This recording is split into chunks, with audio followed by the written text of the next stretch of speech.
Hey there, welcome to another episode of Learning to Paint on YouTube. If you're new to the channel or just found this video, during quarantine I started to paint just for something fun and creative to do. I'm not very good, I'm not trained at all, but I decided I could get better by using tutorials on YouTube. This week is the first week that I attempted a painting without a tutorial.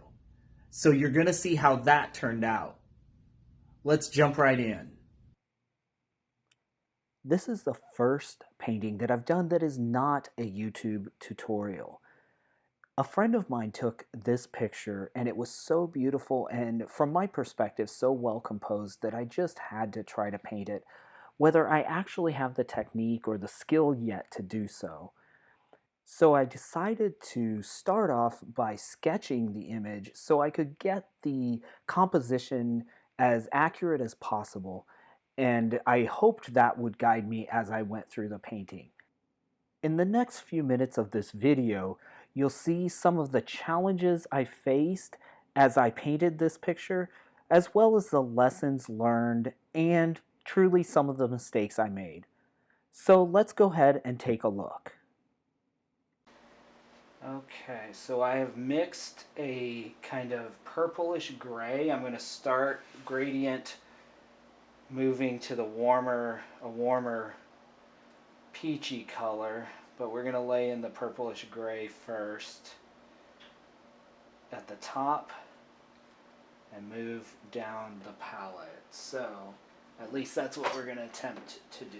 At least that's what we'll attempt to do. So let's see.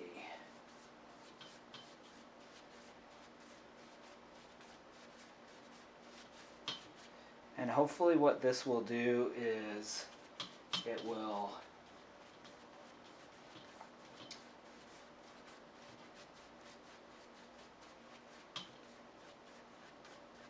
as we lay this on, then the bright colors of the flowers will stand out against this. Alright.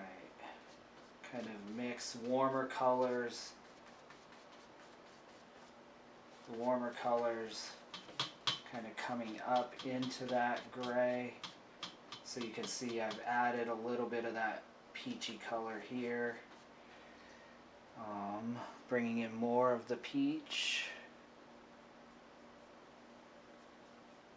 as we go further south. And blend that in.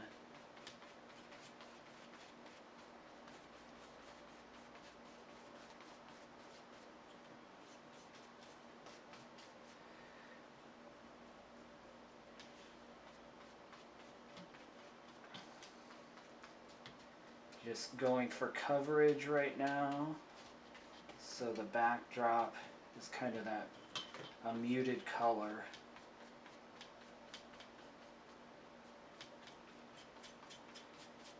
Actually turned out pretty darn decent for what I was hoping for. So now another technique I could have done is laid all this in and then colored or drawn over it, which is probably what I should have done. If any of y'all know, comment in the comments and let me know what yes, you should have done this way. Should have laid in the whole background and then drawn on top of it. But I'm not terribly angry with the outcome or terribly upset with the outcome. So I started laying in this dark kind of maroon red that will be the base of these flowers on the right hand side of the painting. Nice rich dark maroon. Some of these with shadow are a little bit darker, so I'm taking some more cadmium red and adding that to kind of a primary red and white mixture that I have. So this cadmium red will be a little more stark and a little, this will be a good foundation for the flowers that are in the shadows, like this one that lies back in here. So just blotting them in, and then this one up here is a little lighter, so we'll bring in some more white.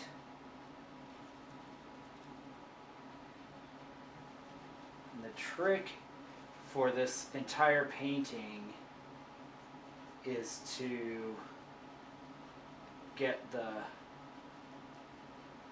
various colors and highlights correct.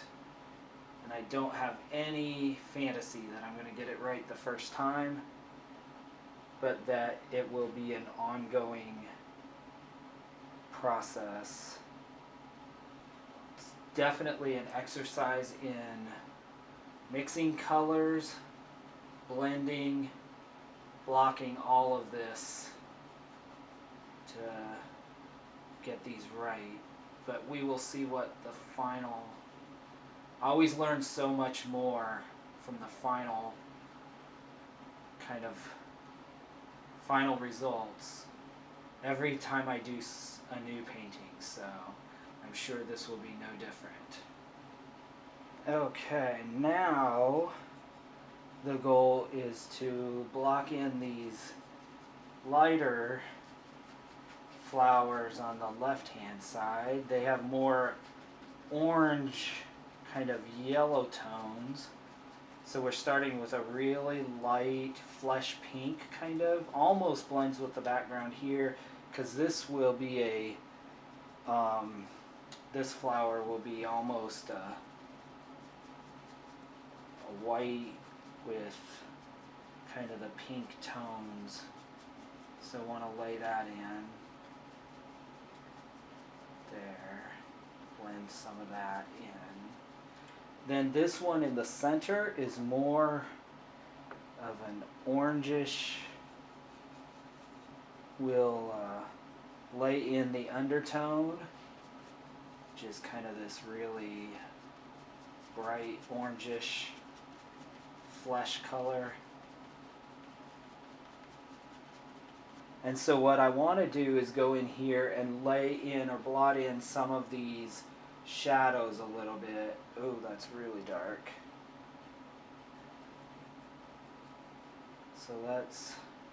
So we have shadows along this edge.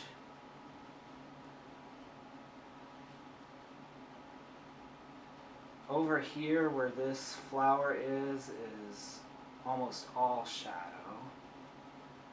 And then in the center here we have a blot of shadow as well. Underneath here we have some shadow, just some definitions of where these things will fall. It'll be interesting to see how this all turns out, if I'm totally wrong, but we will see. Now I want to do the same on the other side, bringing in some of the cream colors. So down here we have quite a dark spot where the center of the flower is. In the center here, but it needs to be more red. There's a kind of center of this flower.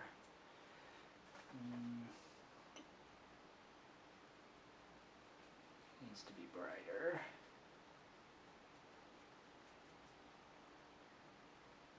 And then at the very top, just a little bit.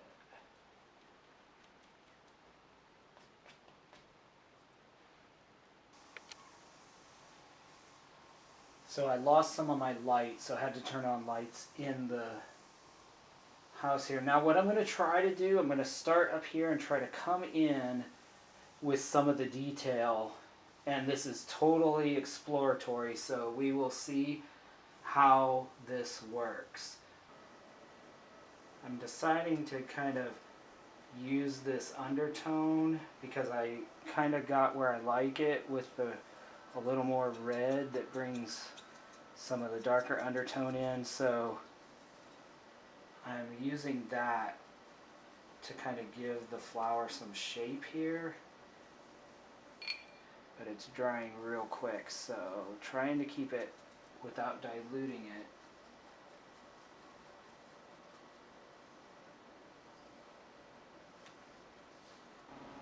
What I found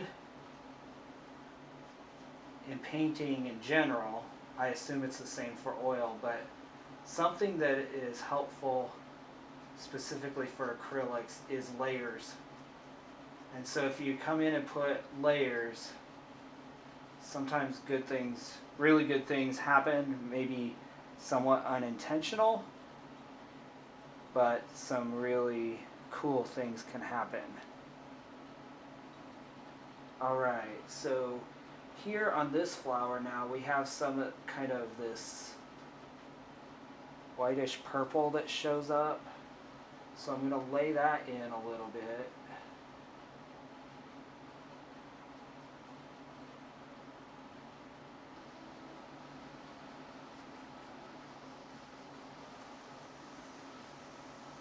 So right now just coming in, because the paint's on the canvas is pretty dry.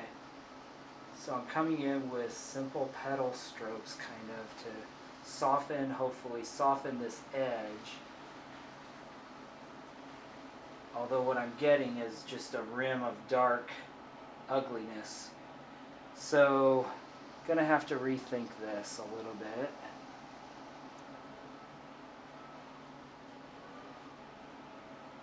This is actually down here.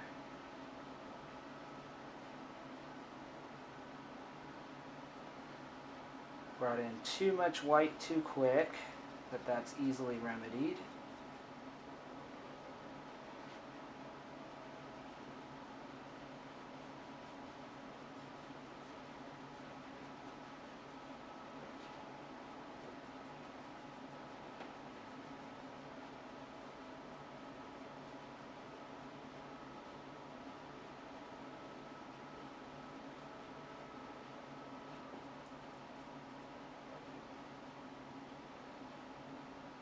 Again, coming in with a little layers, kind of petal strokes to give this a lighten it up a little bit.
Now I'm coming in on these flowers and putting a little more orange in. There will be, it's like a peachy orange yellow color.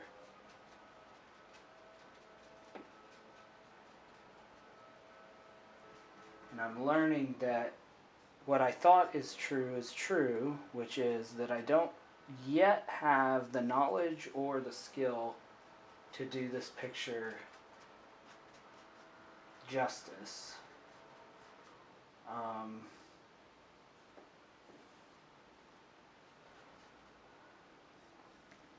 but over time, I may paint it one or two more times because it's just so beautiful, not too beautiful not to be done justice to. But every time I do a new or try something new, I learn something new. So this is no exception. This, by trying something new, I'm learning a whole bunch about blending. I'm learning a whole bunch about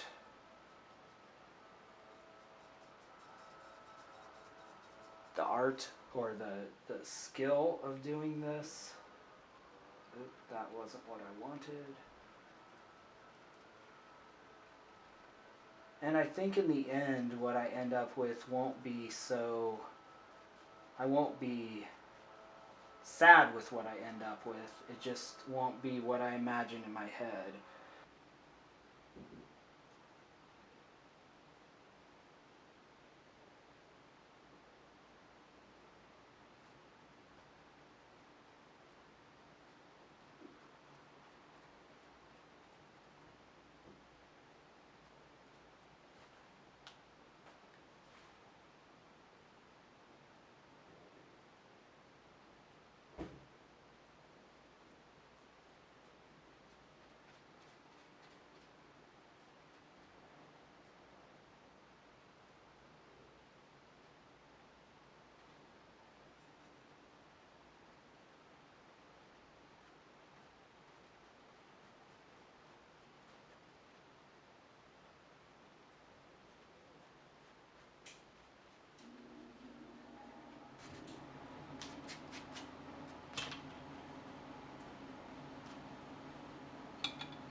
So we're trying to fix this, which is not working. As you can see, it's way too dark.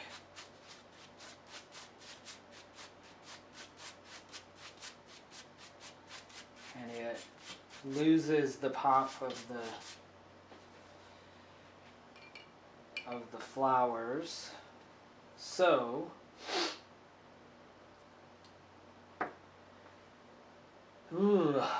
I think this is a good place to stop and say this was a great effort in effort, an A for effort, but definitely not what I had hoped, and I will have to start over to kind of fix it. So I think this is where we stop for this week and say that was a valiant effort. Hey gang, so you can probably tell toward the end of that video, I was just kind of over it.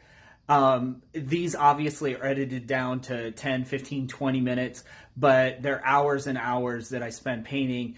And I had hit, you couldn't really see in the video, but I had hit up at the top of the flowers some red into the background, and I couldn't fix it without trying to redo the background. So that's why I came in with the dark and really ended up ruining the background. But I learned several things from this attempt. Number one is paint what you see, not what you think you see. Paint what you see, not what you think you see. And I've heard several artists say this, and I realized how much I was jumping into the painting and getting involved in mixing the paints, and I was enjoying the process, and I wasn't painting what I was seeing. I was painting what I thought I saw. And so it really emphasizes to me the importance of either following a tutorial or following and really stopping to take the time to look at the source photo or the kind of source material I'm using. The other lesson I learned is the importance of mixing colors correctly. I should have actually, when I was blocking in the painting, I think I should have started with the darker flowers or the darker shadow areas and mixed that color and got that color right, and then worked from there and almost one by one mixed each color instead of trying to mix a whole palette, because at the end you didn't see this, but my whole palette was covered with all these oranges and peaches and purples and pinks and so many colors, and I didn't really know where I had used what. And you saw that in the video where I would jump from the right hand side of the painting to the left hand side of the painting using the same colors.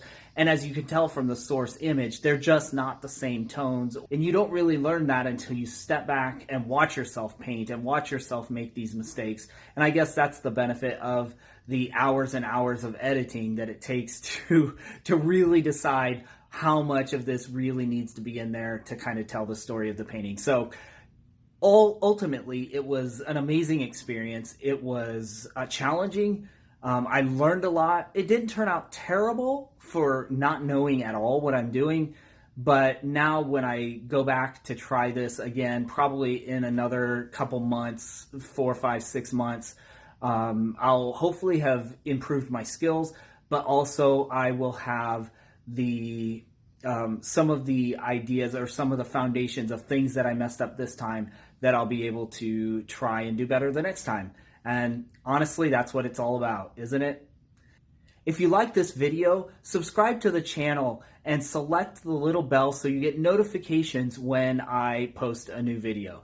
I'm so grateful for you joining me on this process of learning to paint on YouTube, and I look forward to sharing the journey ongoing with you. I post every week, typically Thursday. This week was Friday, but try to get up a video every week so you can follow the progress. So I'll see you next week with a brand new Learning to Paint video.